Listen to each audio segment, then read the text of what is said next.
Welcome, Commanders family. We are awaiting Coach Dan Quinn's intro pressure. That is right. We have our head coach. He will be joining the podium at any moment. But until then, I am here with London Fletcher, Logan Paulson, to talk about our new head coach. And Logan, I'm going to start with you because you guys have a prior relationship. So how excited were you when you heard this news? I mean, I was ecstatic because I think a lot of things we talked about, Fletch, in terms of head coach is this idea that you got to be a culture builder. And like during my time playing, I played for 5 different teams. That was one of the best cultures from the top down that I was a part of. Just a guy who understood how to kind of appreciate the player, how to motivate the player, how to maximize skill sets. And those are things that I think are incredibly invaluable, you know, because it's different, Fletch, right? When it's fun to come to work every day, you put a little bit more in. And Dan, for whatever reason, does a great job of establishing that.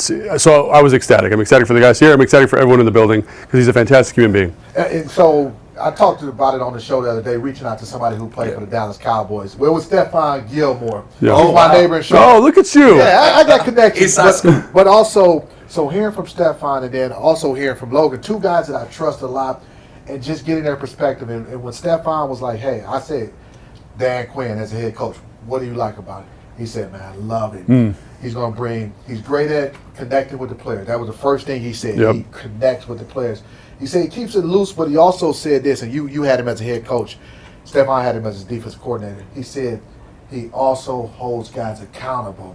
And that's huge when you gotta have a fun environment, but we can still keep guys and hold them accountable. That goes a long way. Yeah, and holding guys accountable is something that we hope to see a lot of. But another thing we love to see from Dan Quinn is, like you said, his ability to build that chemistry, his ability to bring in a winning culture. Logan, what does it take to build a winning culture? I mean, I think that's a great question, man. And if I knew it, I wouldn't be doing this. I'll tell you that right now. But yeah, I've been building cultures for everybody else. No, but what I will say, those relationships are extremely important. And I think one of the things that I'm excited about is having been in an organization with Adam Peters and Dan Quinn both. They're both excellent human beings. They both communicate well. They both understand that cohesive, unified vision is extremely important. So I think that's step one. And now it's about hiring those coordinators, keeping that culture going throughout, and making sure everyone's going the same direction. And I know that's easier said than done, but I think when you have two guys who understand the importance of the human aspect of the game, it kind of lays the foundation for that element. So I haven't experienced what we talk about.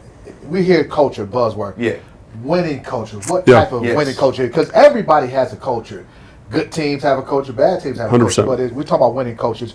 And it reminds me a lot of Dick Vermeil when I played for St. Louis and we ended up winning the Super Bowl.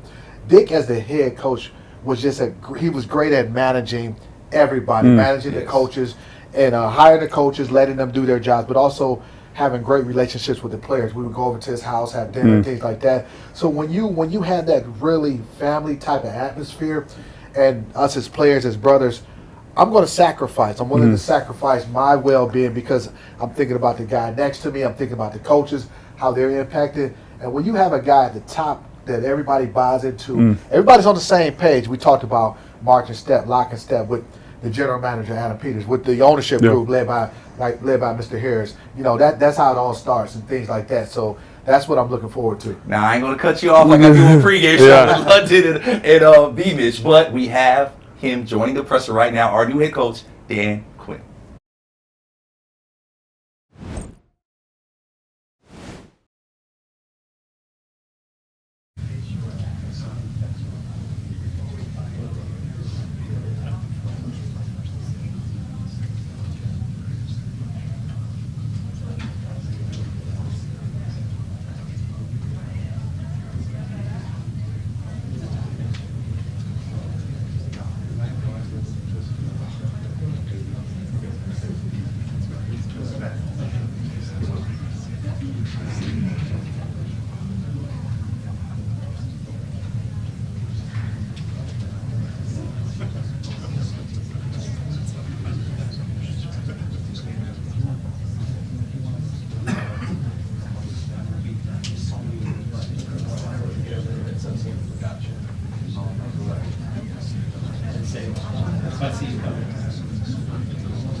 Okay, so this is more like it. I've got two guys sitting next to me here. So good afternoon, everyone. Thank you for being here today. It's an incredible day for Washington football. I'd like to start first by thanking my partners, Mitch, Mark, Irvin Johnson, David Blitzer, and the rest of the ownership group for supporting me. And also Rick Spielman and Bob Myers. They were incredible during the process, so thanks you all for the help. Today, when Adam and I were last here, we told you we were going to go find the best leader for Washington football, someone that we felt would lead Washington to be an elite franchise. And Dan, I'm so excited that we're here together, and welcome to Washington. And so, after a thorough process, we'd love to introducing you to the city here. Stacy, welcome to Washington. And on behalf of the city and the DMV, thank you both for choosing to be on this mission with us in support of the city. So Dan, you've gotten down to work quickly. All I know is, we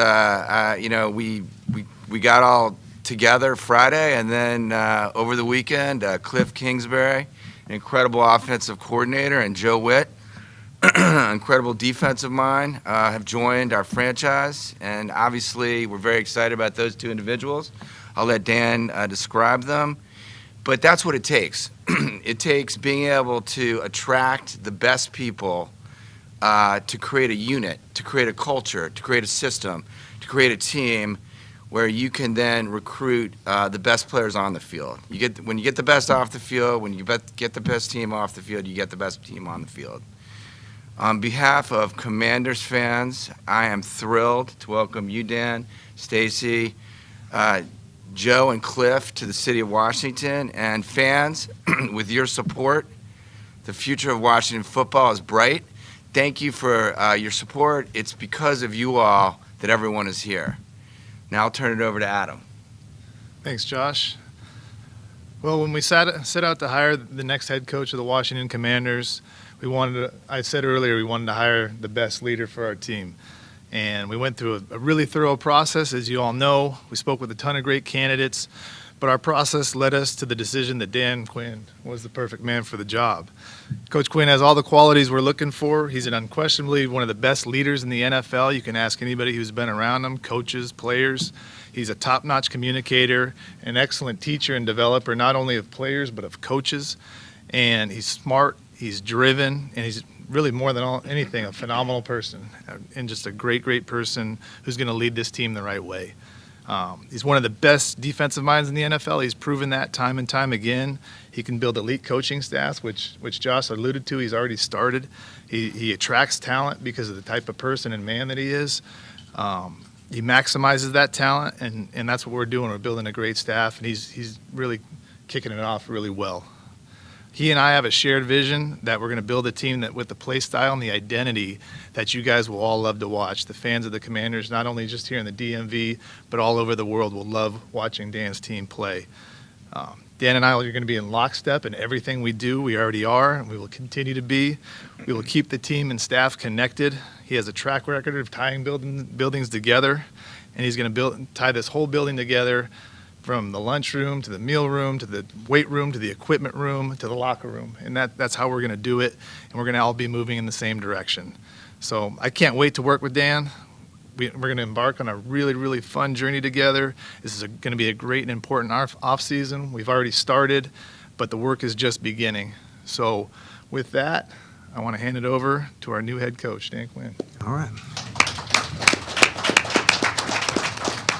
Man, this is such an awesome moment, and what an outstanding privilege and honor and absolute joy to be sitting here beside these outstanding men and joining them in this opportunity to have the vision of this historic franchise. So thank you to Josh and to Adam and to everybody in the organization and the ownership group that's been a part of this. So spoiler alert, you'll hear me say often, be where your feet are.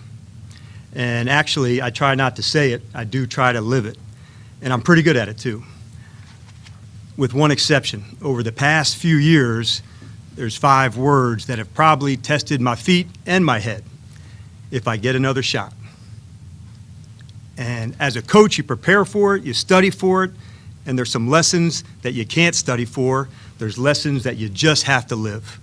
And sometimes through success and sometimes also through adversity. But once you learn those lessons, all you want to do is grab them and run and prove it. And so let me tell you, I am ready to run and prove it. Run like hell. And I'm a little older, maybe a little more chrome, and hopefully a little bit wiser. And but I'm also incredibly grateful for all of that has led to my feet being here. And actually back to here, although I grew up a Jersey kid watching the NFC East, for a long time, and that's what football was to me. That's where my first love of it came. But I also spent a good deal of my 20s here. I went to Salisbury University, about 2 hours south of here, and the best part of that was my wife, Stacy. And so that was the best call I ever made to say, hey, you want to go out? So she said, yeah, and I said, all right. So 29 years later, here we are. She is my ride or die and has been with me on this football life that is ups and downs. And it's an absolute awesome life that we share together. So I also did football and track there, and I also started my coaching career in Virginia. So my first coaching job was at William & Mary, and 2 guys on the team right now, you'll know their names, Mike Tomlin and Sean McDermott. So Mike was a senior wide receiver, so he said, all right, I'll pick you up tonight. We're going to the fraternity party. I said, all right, this coaching gig's pretty good. You know, like I get to still do what I like to do. So next thing, Sean was a sophomore DB. And relationships like those are so valuable because in this league, it's hard. And so having guys that you can lean on for a long time, that's it. So those guys too. And I also coached at VMI. So in my early 20s, Virginia was a big part. So Stacey and I, we know where we are, and we know who you are, and we know what this franchise means to you, and what it will take to get it back to where it deserves to be. I know you're just starting to know me, and that's going to take some time because building trust, it always does. But I can't wait to start earning it. And that includes the players, it includes the staff, every single man, woman in this organization, and each and every fan, because that is who makes up the entire Washington Commanders team, all of us. And that's awesome because I'm going to give myself a little grace and allow one swear word here because I've done a pretty good job so far. I haven't had any, and I swear a lot. But there is nothing I enjoy more than doing hard shit with good people. And these guys here, these are some really good people. And I cannot wait to get it rocking here. I can't wait. And so we'll hit the ground running. There's lots to do, and but I want to let you know, man, I've been waiting on this moment, and so to be here with you guys today, I cannot wait to get this thing rocking. So with all that said, let's begin. We'll open up to questions. If you can state your name and affiliation and address questions you want to come on the table. Dan, this is for you. John Keim, ESPN. You said, if I get another shot, the lessons you learned, what are some of the key lessons that you learned to apply, that you can apply here? Yeah, that's an awesome one, John. I think first and foremost, in leaving there, I wanted to make sure I did a 360 to find, what would be some potential blind spots, that I did, and in a good way of trying to take on too much at times. And so that's why, for me, coming into, when I was looking to, if I got another shot, there were a couple things that I wanted to find. One, was from the ownership side, a team that support, the general manager side, to be in lockstep and have a partner with. And then the third part, was like a fan base that was really wanting to go get after it. The lessons for me was, man, be right, it's the players and the team. And it came from a good place of trying to help and solve problems, but make sure, keep the main thing, John. And I had some time to test that in Dallas. And so that was good for me to go and do that and go through that process, because I'm a much stronger coach today than when I took over, years back in Atlanta. And so, like I said earlier, man, you want to run with those lessons and go prove it. And the best competitive moments in my life have come when you had to go prove it. And that's what I want to apply. The other thing I would say is just having gone through the process with a bunch of people, Dan came in with a real vision for how to build a cohesive staff that worked together. I think it is more than just one person. It's a front office that works together with everything: analytics, sports science, player development, player selection, and then it's a coaching staff that brings a lot of both leadership and culture, but also play calling and innovation. And Dan really had all that in his head. He had a plan, and he's got a few more. You saw this weekend, but he's got a few more tricks up his sleeve. So it was really impressive. John Keim, ESPN. At what point, how are you? At what point were you, there are obviously a lot of names that are going to come out of this. At what point were you sold that Dan is the guy? And you obviously probably known him for a while or knew of him. So what point were you sold that he is the right guy for here? Every time we spoke with Dan, it became more and more clear that he was the guy. And we interviewed him twice, and both times it's like we're speaking the same language. And it was really, really cool. Had a great connection, had a great shared vision. So it was almost right away that I knew Dan would be the great coach for us. Yeah. Hi, Nick Jafala with the Washington Post. I guess this is for Adam and Josh, first of all. I know you guys have been through various coaching searches at past stops, but working together on this one, did anything surprise you about this process? I mean, look, obviously the NFL has its own unique approach, its own unique rules. It's a very thorough process. Certainly there are times where you're allowed to talk to people and not allowed to talk to people. So what that does is it creates, a longer process. It was very thorough, and so and then it was great working with Adam. I got to see him in action. I got to see all the relationships that he had around the league. I got to see how prepared he was coming into the coaching search, and then, obviously how he bonded with candidates and how he bonded with coaching candidates, and so all that really reflected well on Adam, and I was very excited to be working with him through the process. Yeah, for me, Nikki, it's all new to me. So there's all real surprising. Obviously, there's a lot of different rules you have to go through. The thing that really stood out to me is having a thorough process leads you to the right person, and that's really the big thing. Not getting Dan. That's what happened. And for Dan, you've had interviews in I think each of the last 2 off seasons. What made this the right time for you to make this move and with this team? Nikki, I thought coming in, as a coach who has done it before, I knew then what I was looking for. I think when you're first going through it as a first time, you got to go get it and you got to go take it. after you've been through the experience, you want to make sure that you can align it exactly like you want to do to go kick ass. And so that's what I was, looking for specific markers, because if I wasn't going to find them, then I wasn't going to do it.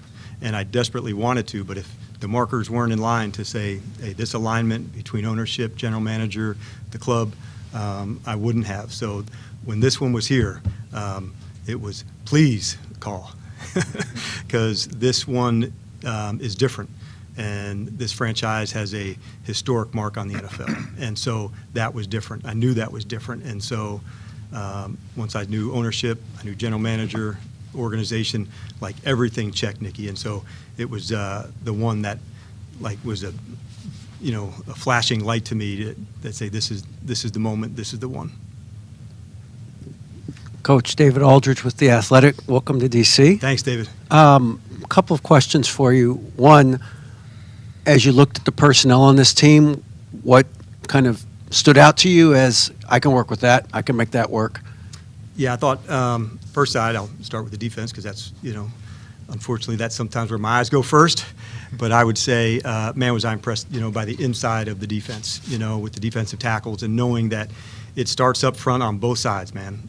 Defensive line and offensive line. So that was the spot that jumped out to me, as the defensive tackles. And then the skill, at receiver. And you have to have elite players on the edge for the matchup. So when they come, David, that's when you got to go attack. So those would have been the two things that jumped out to me. I certainly, played against the club, so I know about more of the offensive players and game planning and studying. But this receiving group, really had skill, and they would test you and push you and find matchups. And so that, to me, of guys, that's where it stood out to me first.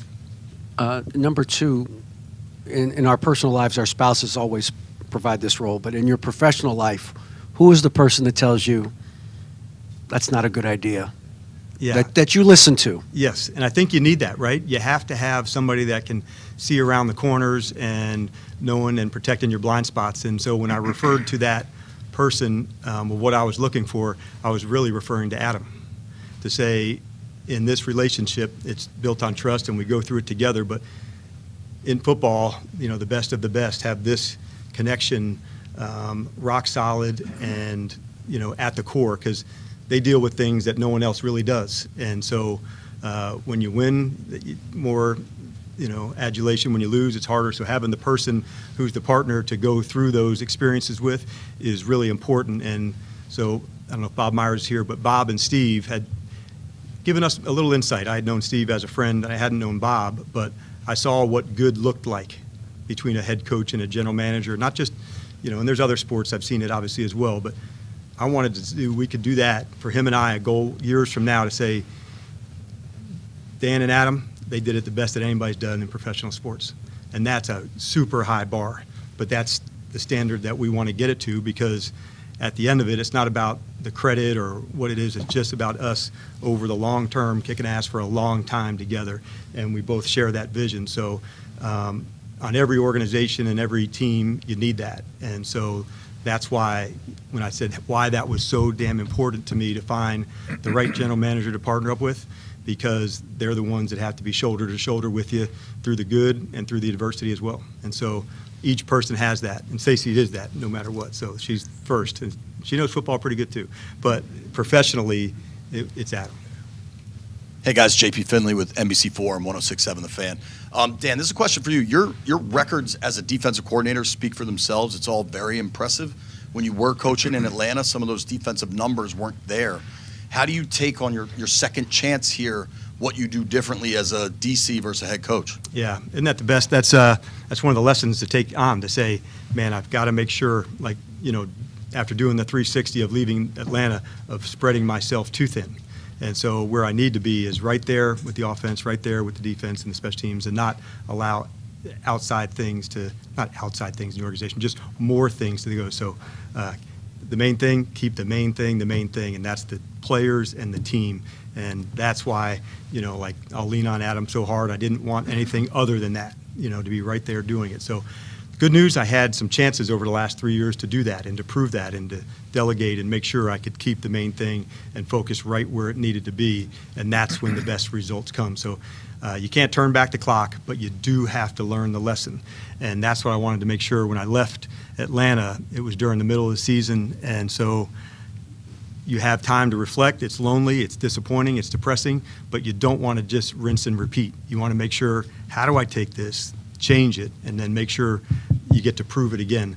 And so that was the silver lining in this. Like, I'm a better version of me today than I was, 3 and 4 and 5 years ago. And so that's why I get to prove that. And then this one for Josh and Adam. Throughout the coaching search, it seems like it's been very collaborative. At what point does the collaboration maybe cease a little bit and it becomes more the traditional hierarchy that you talked about building, or will it remain really collaborative throughout? Well, I think it's sort of now. I mean, it's all collaborative. I mean, put it this way, you're always going to be collaborative, and the alignment amongst the three of us, amongst ownership, obviously coaching and front office is very important. But obviously, I hired these two gentlemen are sitting next to me because they know what they're doing, and Adam's gonna run the front office and the football ops, and Dan's gonna run the coaching staff and the on-field operation, and I'll be there obviously and be educated and make sure that things going in the right direction. But I'm not. This is their job, right? So. The collaboration will be there, but obviously their ability to operate and do what they do starts today. Yeah, I agree with what Josh said. I've learned a ton from Josh during this process, so love to keep leaning on him throughout everything we do. And then with Dan, helping him, he's building his staff, so I'm going to help him with that. He's going to help us with finding players, so the collaboration is going to continue through perpetuity. Good UCLA word. Yeah. You're teaching that at Financial Salisbury. term. I'm outsmarted here. This is Hi, Ben Standing with The Athletic. Dan, welcome to town. For you, in terms of this new opportunity, how do you see yourself, I guess, what type of coach are you ultimately going to be? Are you going to be calling plays? Do you see, obviously, you're familiar with your defensive coordinator. How will sort of that collaboration work as well? Yeah, I think the big thing to get across, the essence of a head coach is to put it all together. It's not to be an offensive coach or a defensive coach or a special teams coach. It's everything, and that's what the essence is of the job. It's the chemistry, it's the messaging, it's the play style, it's the attitude, it's the swagger. That's my number one job, to make sure all of this comes together. Obviously, I cut my teeth on the defensive side, so that part's important, but Joe will call the plays on defense, and Cliff will call the plays on offense, and I'll certainly be there. The game management portion is so critical, so I wanted to make sure the best version of me, like I said, is coaching the entire team and making sure our play style is so right that it's a nightmare for teams to play against, between the personnel, that Adam puts together, the scheme from the coaching side, and then quite honestly for me, the play style, to say playing against us is really hard, and the attitude, the speed, the effort, the ball hawking, the tackling, the finishing of blocks, the explosive plays, that's how, we create a nightmare to go against, and we're going to work our ass off to do that. But as far as play calling, I'll be involved with it, but those guys will call the game. But the essence of this job as a head coach isn't just to be on one side. It's to tie everything together, and that's when I'm at my best, and so that's what I'll do. And for you and Adam, obviously quarterback is such an important position in this sport. You guys may have the opportunity to draft one in the first round, and Sam Howell is here as well. How much of your conversations were about what happened at quarterback, and how important is Cliff to whatever it is you guys plan to do at that position? Yeah, I'll take that one if you want. Yeah. Yeah, we just got started, Ben, so we haven't even had discussions yet as the staff with that. Obviously, it's the most important position on the field, and we're going to put a lot of time into it, but as of now, we haven't even gotten started on that one. Sam Fortier with the Washington Post. Welcome to D.C. Why Cliff and Joe? Well, I think I'll take you back a bit. And so when you're getting prepared for this, you're not sure what job you're going to get. You're thinking, okay, this, opportunity. So it's a little different than being on their side, where they were going to select, where on the coaching side, you were going to see where would be a good fit. And the coaching staff would be the fit irregardless of where you went. Okay, so for me, selecting a place that I would be able to potentially coach didn't have to do with did they have a quarterback or cap space or any of that. It was ownership and general manager and fan base and what you could create together, because cap space changes. I was looking to say, how could we do something long term to kick ass for a long time and continue to play well? Not just because they had won this or won that. So Cliff has always been somebody that I've kept up with.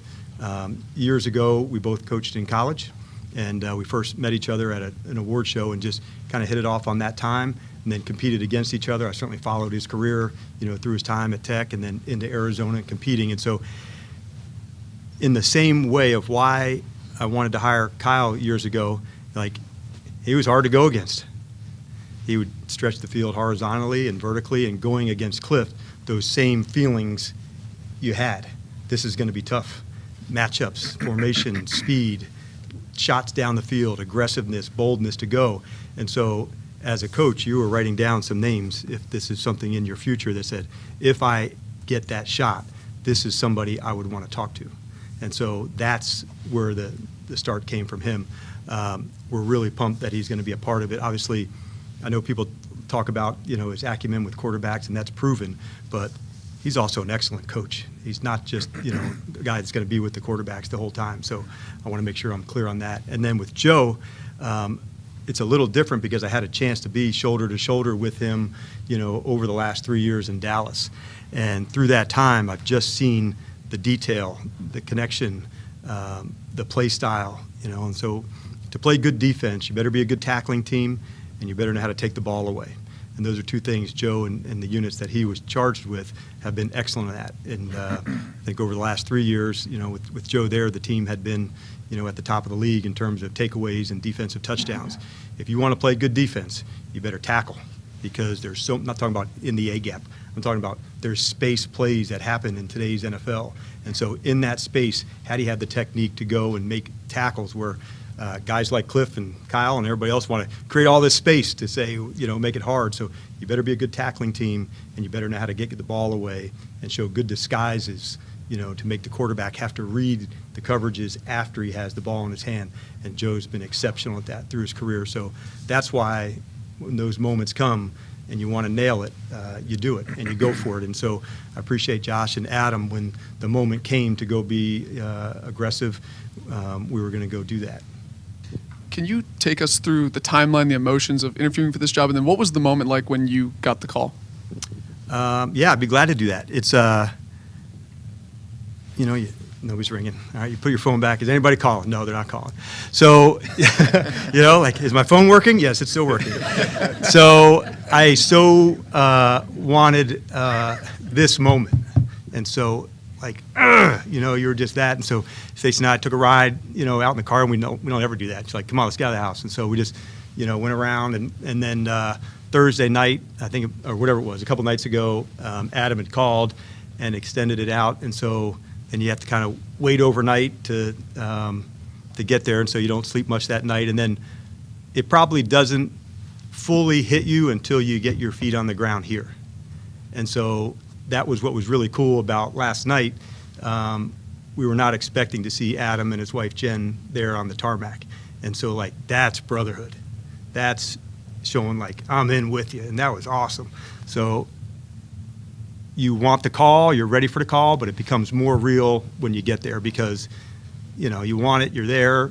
But when you get it, you're pumped to say, let's go do this. And so Stacey's been with me the whole time through it. And so it's all the good, the bad, and everything in between. And so this football life we live together is fun. But it's moments like that it's hard to stay present and be where your feet are, in those moments. But it's also one of the really cool times to say, man, you get to go prove it and kick ass and have fun doing it. And so that's what we plan on doing. Sam, I'll tell you, too, he didn't answer when I called. He's playing hard to get. So. It made me wait so long. I'm not answering the first ring. Got to make him feel a little some way, I'm Barry Sverluga from the Washington Post. For Dan and Adam, you've spoken about a shared vision, speaking the same language. I wonder what that means.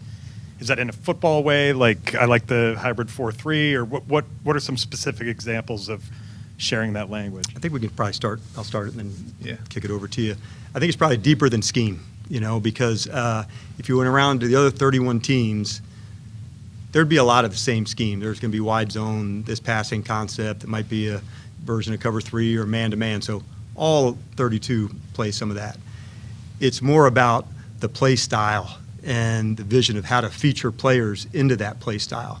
And so that's one of the things that I love about coaching is finding unique traits that a player has, and then how could we fit them into a system, into a structure to make it happen. And so I was fortunate in Dallas, it pushed me further into new places, into new things to find, like a guy like Micah Parsons who wasn't just a linebacker, and he could do other things. And so Adam and I have been at it together for a long time to know that there's a play style and traits that players have of length and speed and ball hawking ability, and guys who can finish on offense, whether the explosive play is a screen that can go or a line of scrimmage play. Like, we both recognize that it does start up front, and we know what that looks like and how it fits in together. So we together wanted to make sure that, like, every time people see us play, they said, man, these guys are fast, they are physical, they absolutely finish at a rate that's not normal. And so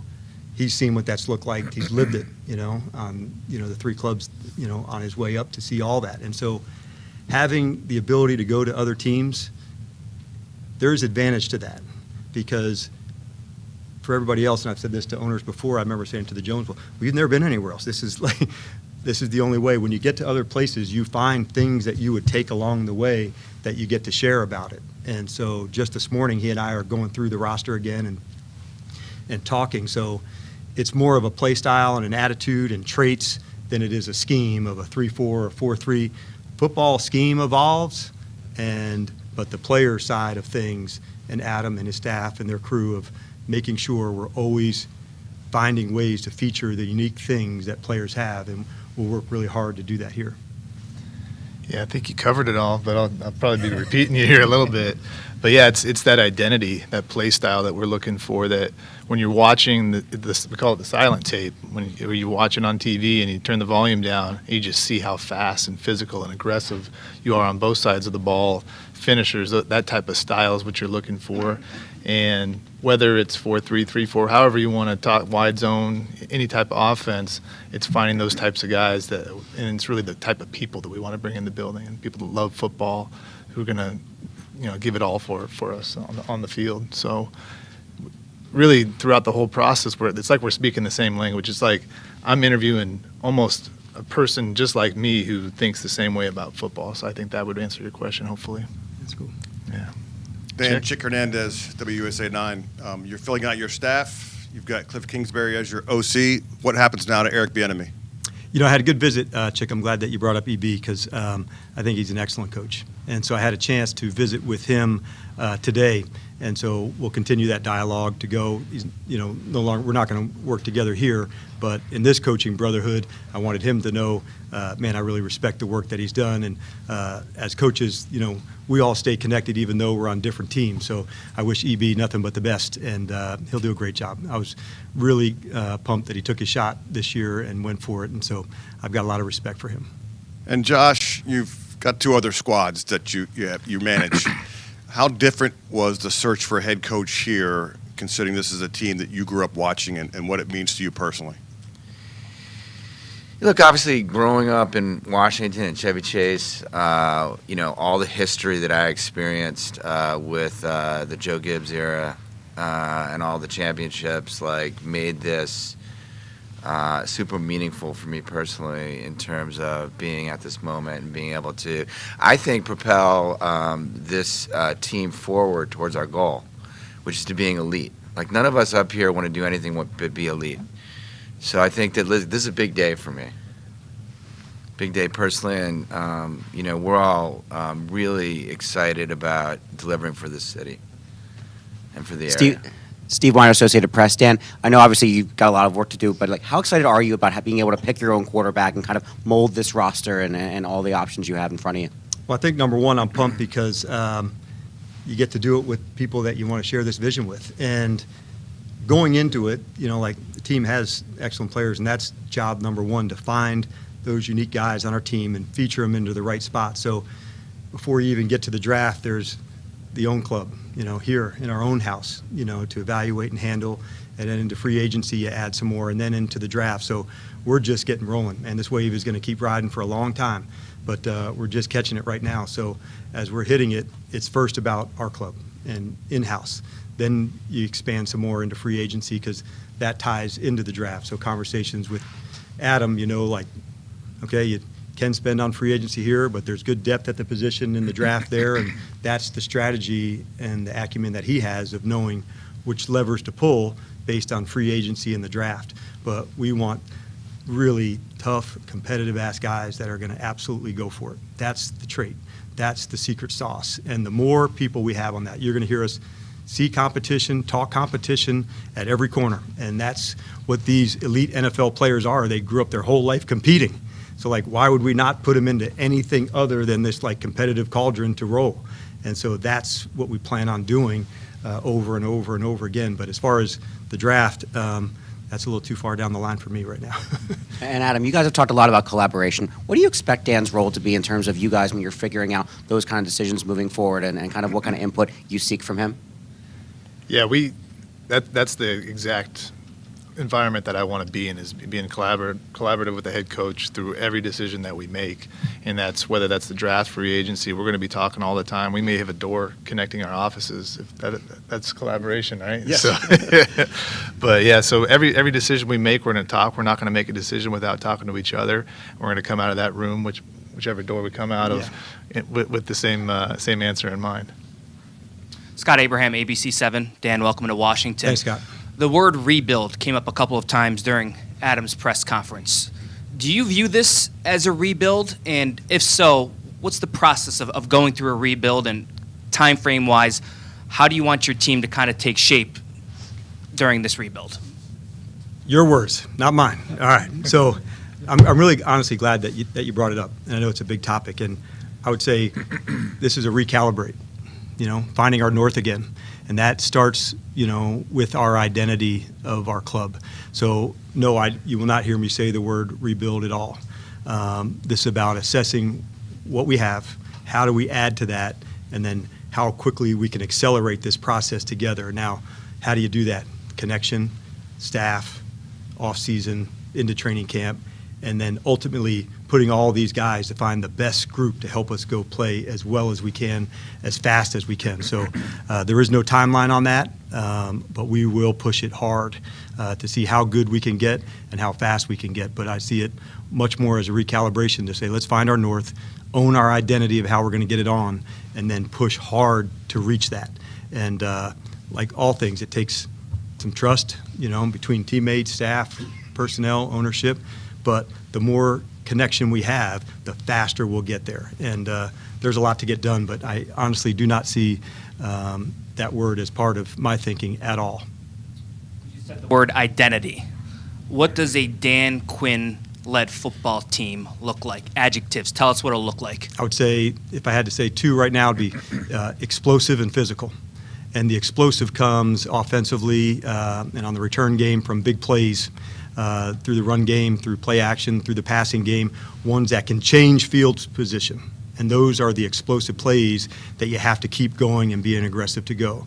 On defense, that's the energy-generating football that takes place on an interception, on a score for, returning on defense, a forced fumble, the sacks, the ones that create negative plays for an offense to put them in some disadvantaged situations, like we like playing from 2nd and 12 and 13 and 3rd and longer. So how do you do that? You've got to be bold. You've got to be aggressive. Having the players to do that, that's part of what we do, and then train them to do it over and over and over again. It's so important for us to find guys of things they can do versus things they can't do. And I can remember early on as a coach hearing a scout say, well, he's a little slow. He's, not very long, but I said, man, I can't wait to watch him. I want to find the unique stuff that a guy does have, and then how do we put him into this? And so if we bring a guy here, I want to make sure I'm very clear to Adam to say, this is how we would feature this player. He's the F tight end. He's the second halfback. He's the starting, defensive end, whatever that looks like. And then we can push that player into that vision. Quite honestly, when players leave college, they don't know what their vision is. And that's our job to help them get there. And why do guys develop faster than others? Sometimes the vision of what they can become is so different than what they did in college. They chose a college, the system changed, the coaching staff changed, whatever it might have been. And now you put them into a space that you know how to feature them. So why do late round draft picks and free agents take off? There was a specific plan for how that guy could be used. And that's the connection I have to be able to give to Adam as often as I can. So explosive and physical. And I'd hope, teams that have to play against us are like, damn, this is going to be hard today. And having that physical nature of the way that we finish plays that jumps out off tape, inspires others that we're with, and keeps pushing this standard that you're going to hear me say a lot, finding these standards together. So I would say explosive and physical would be two things that I hope every time we play and get it on that you guys feel that. Good afternoon, gentlemen. David Harrison, Sports Illustrated. Coach, welcome to D.C. Thanks, David. I noticed over your track record, stylistically, scheme-wise, however you want to call it, you've kind of shifted from a little bit more even front to odd front defenses. Can you just kind of talk about, from a football theology standpoint, that evolution of your defenses? Sure. And I think it's good to know that, like, I'll tell you a quick story of why. Like, you have to evolve, and it does have to change. And during that time of reflection, I said in between leaving Atlanta and going to Dallas, I think I referred to Josh and Adam and did a 360 on myself. The other thing I did during that time defensively was we put the tape together from 2013 to 2020. So that included Seattle and it included Atlanta because it was really the same system in those 8 years of defense. And what had once been good was no longer good enough. And so playing three deep the way that we did in Seattle and early on in Atlanta, there were some good things that went along with that. As it went further, more completions when you played this kind of vision zone, more troubled routes. And there's some excellent offensive coaches, so they knew this and this causes them problems and this and this. So coming back for that second lap, I knew I wasn't going to rinse and repeat. What were some things around the league and through college ball that could be different? And so coming back into Dallas, the system that we put together will be similar to the one here to say, let's collectively put together the Commanders' offense and defense. So that's why it evolved, where some things were good early on and they changed. Some things can stand the test of it, this front, this thing, but it did have to evolve, especially on the coverage side. The offense and the quarterbacks were moving ahead faster than that scheme would allow. And so that is why having that space for me, although it sucked and it was depressing and pissed you off, there was this silver lining in that made me become a better coach because I had to look at myself, not just from the lens of a head coach, but I also had to look at it from a lens on defense. I had to look at it, why weren't we good enough in 4-minute offense? I wanted to go back and find it through those years. And so that's why I was so adamant about when you get those lessons, like you want to go and run with them to prove it. And so they've been in my pocket on some things, and others I got to show through my time in Dallas, and that was a fun process to go through. So that's where it was, where things evolve and change, and in 5 or 6 years from now, it won't be the same exact things anymore either. So you have to constantly keep pushing. You've got to be innovative. You got to be on the edge of things. Not all the things that you try work. Like it goes like this. So sometimes in OTAs and training camp, let's look at a coverage or look at a blitz and then take it out. It's too busy, takes too much time. If a player has to overthink it, it's not the right call.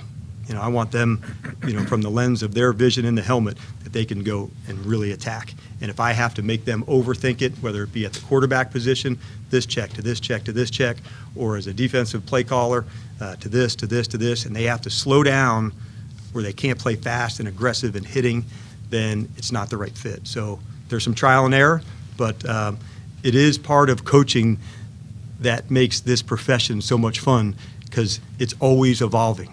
It's never, you don't get bored doing this, so it feeds into my good, okay, what's next personality. But I do like that there's something next, and it's next, and it's next, and you better keep up, or you get left behind on some things. And I learned that lesson, and so that's why evolving and having a plan of how to do that each off season, that's a really big deal. And then Coach Witt once said that one of his 2 dream jobs was being the defense coordinator of the Dallas Cowboys. But obviously, that dream has shifted. He came with you. What does that mean to you as a leader for him? Yeah, and I'm really fortunate that Joe's had a big impact on me. Leaving Atlanta and coming to Dallas, I knew Joe had special traits about him, and not just in the coverage side, although that's I would say his superpower of the detail, the coverage, the play style. But what also is there is the ball hawking and the tackling and the fundamentals. So he grew up a coach's kid. So Joe's father was an exceptional coach at Auburn for a really long time. You know you're a good coach when you don't coach there anymore and you still have a locker in the coach's locker room. Like, that's Joe Witt Sr., okay? So coming up as a coach's kid, he'd been on practice field since he was this tall. And so he knew what good looked like along the way. And he's been more than ready for this opportunity to do it. And I'm thrilled to add him into it because it also allows some of the language for me to, stay connected to in a good way. Because, for me, learning the language offensively, if I had to do that again defensively, it would have been longer. Now I can accelerate that process. So we're really pumped he's here. He's got a fantastic football background. Hey, Dan, George Wallace, WTOP. Welcome to D.C. Thanks, George. Kind of a unique situation, obviously. New ownership group, first-time general manager. How important was that for you going into this kind of everybody's starting fresh this year? Yeah, I thought I didn't think of it in that way of starting fresh, but I did think of it as what I was looking for, to be a part of, a team like this. And so that was probably more important than the newness of it. But to get to start kind of all together, I think that's a really cool thing. And I hope, many years from now we look back on this day and say, that was really cool. That's when this thing started. That's when we got it all together back on, whatever the date was on 2024 in February. We look back, 20 years from now and say, that's how you do it. And that's huge standards, huge expectations of what we have for all of us, but that's how we want to set them. And so I think it is kind of cool. I didn't think about it, but you're right. To start something fresh together, it's pretty rare. I don't know how many times that's happened in the history of sport, but I think that's a pretty good precedent to go for it. Hey guys, Mitch Tischler, Mighty Mouse Sports. For Adam, now that I guess you have the small task of hiring a head coach behind you, how do you foresee filling out the rest of the front office? And is that something that you're ready to attack the draft with the guys you have in house, or do you think that's something that you'll address before or as you lead up to the draft? Yeah, I've gotten to meet all of our scouts finally now. Went down to Mobile and got a chance to meet all of our college scouts. Really like all of them. I knew the scouts in-house from my time here the last couple of weeks. So it's a really good group. If we have a chance to add some talented people, we will. But I don't foresee making any changes throughout this whole draft process. I'm really happy with who we have right now. And for Dan, being that you were in the NFC East, obviously, for the past couple of years, how much do you think that allows you to kind of be a little bit ahead of the curve as you hit the ground running here, being that you know a little bit of the personnel both here and obviously around the rest of the division? Yeah, and like I said, growing up, this is the NFC East, what I watched, just like Josh did, and not exactly this guy to my left, but it was such a cool time to see that. To see, that was my vision of what football would be as part of being in the NFC East. So over the last 3 years to see, the teams, and like most things, some staffs have changed already, us being one, and, everything's a little bit different. But what I do know is this is a really cool division. And I wouldn't say there's an advantage here or there, but knowing some of the personnel, I meant from a scheme standpoint, but knowing some of the personnel of how to match up and how to defend, that is important because schemes will change, coaches will change. Philadelphia has some, obviously we had some, Giants have some. So knowing the scheme will change, but a lot of who the players are, that's a good thing. And I would say, yeah, there's definitely some advantage with that. Hi, Liam Griffin, Washington Times. Dan, I want to know, what does a successful first season look like for you guys? Do you have a record in mind? Do you have what do you want to see from that team by the end of the first season? I would say, one, it's a cool question, Liam. I would say I want to make sure, above all things, that our identity takes place about how we play football, and that when people watch us play, they know what Commanders football looks like. We're going to find our true north to say we are going to be explosive, we are going to be physical. If we do those things right, and if we can get to that space quickly, the success will follow from that. But you can't put a prediction on that without having those things in place. So I'm somebody that wants to hit every rung of the ladder and not jump across steps to get to somewhere where you left some things off. So we're going to hit all those markers on the way. How quickly our team connects, how quickly the staff and the team connects, that's where it's at. And so the success will be derived from that. And we're going to try to accelerate as fast as we can, but there's a lot of work to do. And so once we get to that, final roster that we put in place to start the season in September, we got a lot of work to do between now and then. Hello, all. Brandy Flores, DC News Now. Dan, welcome to Washington. Thank you. Since it was announced that you were taking the head coaching job with the Commanders, it has been nothing but praises from your former players to former assistants. How important is it to you that throughout your career that you've established to be not just a good leader, but a good person, that these people will seem like they'll follow you to the end of time? Well, I appreciate you saying that. That was not a plan. Yeah. All those guys, thank you. The reason I got into coaching was the players. Like, I've loved football my whole life coming up. Like, I knew that's what I wanted to do. I went to college. I wanted to teach and coach. And so when I was in college, I found out that I didn't have to teach. I could just coach. I said, that's a pretty good gig. I'll go that way.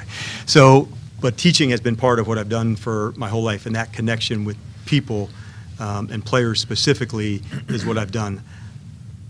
I love the fact that you get to help develop somebody and them to achieve things that maybe they didn't even think were possible. So to see a player develop and get into that, second contract or third contract, and you helped change their life, like, that's really big. And early on, I didn't know, could you have an impact as a coach in pro ball? You say, well, it's a business and that, and from the outside, it's a really fair question. But from the inside, it's completely false because of that connection and knowing that lives get changed because of the impact we can make for one another. And so I wouldn't be here today if it weren't for some of those players that are saying those things. They were the ones in Seattle that helped create a moment for me in Atlanta. Same thing in Dallas. And so that's why, for me, I've learned a lot from players. Seeing some from the vision of their helmet, of what it could look like, I can't tell you how much I learned from Bryant Young. When I first became a coach in San Francisco, his standard of performance was second to none. He set the bar so high, it was hard to go like, well, he doesn't do it like BY. And Jason Taylor and others that I've coached along the way through Seattle, and guys, household names you'd know, but you may not know who Michael Bennett was as an undrafted free agent at A&M, to see his life get changed, or the connection with Matt Ryan and seeing what that meant, to see those experiences happen. And then same thing in Dallas, with a number of the players there. So I absolutely love it. I think it's leadership. And early on, I felt like leadership was just about how do I lead. And then as I got maybe a little more chrome and a little older, I recognized leadership wasn't just about me. It's helping others see the leadership in themselves and what they could become, and giving them a vision of what their career and path could look like. And there would be good days and hard days, always in between. But if we stayed consistent with these guys, like, let's face it, NFL players have been bullshitted a lot in their lives. They were great high school players to get recruited, a lot of BS going on there, getting into the NFL. They need to be told the truth about things. And they appreciated that, the honesty when it's going good. And I can see Jason nodding his head because they need that. And to dance around, oh, it was a numbers game, or it wasn't your fault, or like, that's not accurate. Like, tell these guys the truth. They want to be great. And we have to sometimes, as coaches and leaders, tell them the things they don't want to hear. And I'm comfortable doing that because they know I come from a place that I care about them, I love them, and I want the best for them. So it's why I coach, to have those connections with everybody involved with it. I've loved being on a team.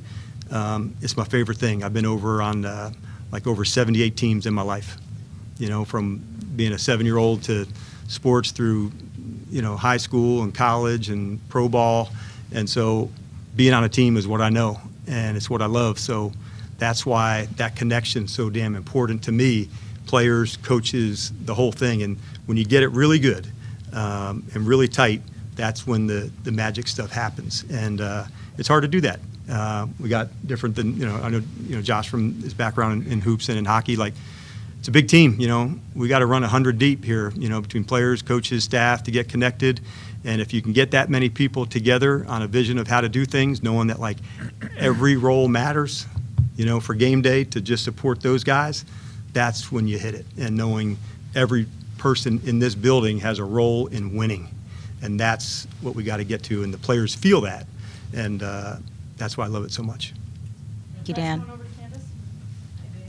Candace Buckner, Washington Post. So I'll preface this by saying 53 is not old at all. Thank you. But as you were watching the NFL cycle, hiring cycles the last 2 years, and the trend of hiring younger coaches, while you were waiting and being optimistic about your next shot, did you have to fight discouragement that maybe the league was passing your group, your age group over?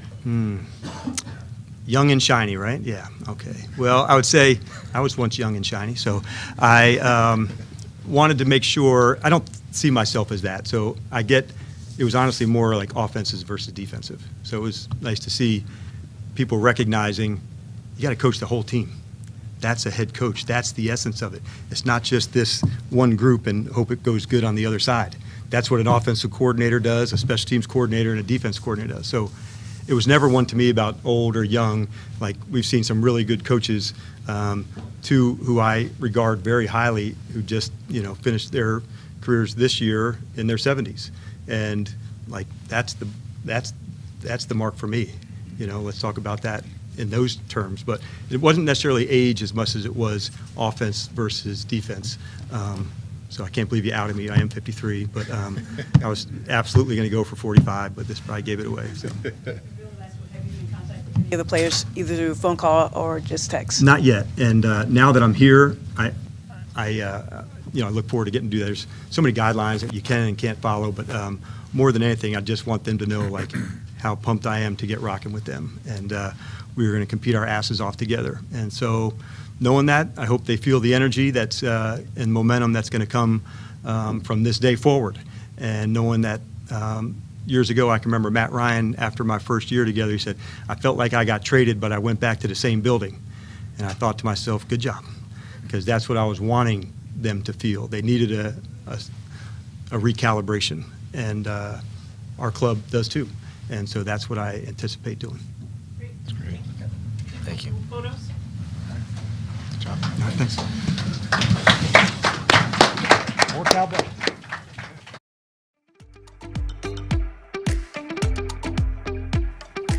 Commanders family, that was your new head coach, Dan Quinn, and his intro presser. Brian Cooper Jr. here with London Fletcher, Logan Paulson. Fellas, we saw it live. Yeah. How are you feeling after watching Dan Quinn speak for the first time as the Commanders head coach? I think, when you watch that press conference from Dan Quinn, you can see and feel absolutely why Josh Harris and Adam Peters said this is the guy we want to be the leader of this franchise, leader of this team moving forward. They talked about wanting a leader of men, Logan. Right now, I wish You're ready to go. I'm ready to go. You can feel his passion. You can feel him as a leader and a connector of everybody within the building. Yeah, I think that's a fantastic point. That definitely comes across in the presser. But the thing that stuck out to me was just his awareness of like where he'd come from, the things he needed to do better. And there's something so valuable about that, right? The guys you played with, the guys you coached were saying, hey, I messed this up, I could do this better. And so the fact that this is going to be a new opportunity, a new thing for him, the relationships he has with Adam Peters, and I think that's just such a fantastic start for this, for this organization to get that guy in that seat. So. And guys, he kept saying, this is the next opportunity. He knew it was coming. When I get my next opportunity. How can Dan Quinn make this next opportunity be his best one? Well, that goes back to Logan's point about self-awareness, where he had enough self-awareness to say, I'm going to do a 360, view of what went wrong, good and bad, from my time in Atlanta. And so many times you'll hear coaches always blaming somebody else. And it was never, hey, my fault, or where I could have done things differently. And he had that approach. He went to some former players, as you mentioned, former people who knew and said, hey, these are some of the things, some blind spots that you missed. He mentioned Adam Peters being that blind spot person for him. And I think that's just tremendous. And that's the way you want him to be as a head coach. Yeah, and I think the fact that he's identified the thing, I think that he struggled with. He's like, I had a hard time sending myself too thin. Like, that is such a big deal, right? To say that now I don't have to do that. Now I've got a guy that I trust. Now I can focus on my superpower. And having played with him, it's that stuff that Fletch was talking about, motivating players, bringing people together, like getting the best. And the other thing I love about the press conference, Fletch, it gets me fired up just thinking about it, is the type of player that they want. They want a explosive, physical, tackling football team, and that's how you win football games. Look at the San Francisco 49ers. Look at the Kansas City Chiefs defense. Those types of qualities are things that define those elite teams, and I think the fact that they've got that vision for this team here is fantastic. One thing he mentioned that really resonated with me. He talked about play style. Yeah. He talked about play style, and that's was his responsibility. And he said Joe Witt Jr. is going to call the defensive plays. Yeah. Cliff Kingsbury is going to call the offensive plays. His role and responsibility is making sure that play style is what he wants it to be, and that's going. Hey, are the meetings competitive? On the practice field, are we competitive? When teams play us, are they raving about the play style of the Washington Commanders? And let's hope that they do a lot of exciting things. Fellas, we could talk about Dan Quinn all day. However, we are going to get off of this live right now. We appreciate you guys watching, and we are going to record a special Command Center just for today. And we'll also do a special exclusive interview with Dan Quinn as soon as he is done with his presser. So a lot of exciting things on the horizon for us. So great to have you guys' intake and all that. Until then, we will see you on Command Center. We'll be posting it soon.